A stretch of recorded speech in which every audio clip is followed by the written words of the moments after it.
એક પુથુભા હતા, લાલજીભાઈ હતા, પછી દશુભા હતા ને એક સાહેબના રાઇટર હતા, પહેલાં એ હતા. 4 જણા આવ્યા.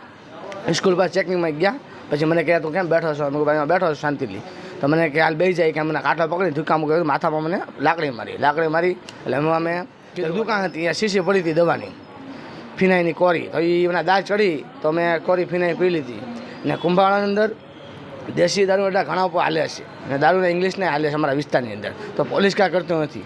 એનું કારણ કે પોલીસ દર મહિને સાહેબના 30,000 રૂપિયા છે, ડિસ્ટાફ જમાદારના 5,000 રૂપિયા છે, અને ડિસ્ટાફવાળાના 57,000 રૂપિયા હોય છે. એમ કે પૈસા બધા લે છે. ચિત્રા ફુલસર વિસ્તારમાં લે છે, ચિત્રા કુંભાવાળા બધે કોઈ દેશી દારૂ ઇંગ્લિશમાં બધે કોઈ પૈસા લેવામાં આવે છે.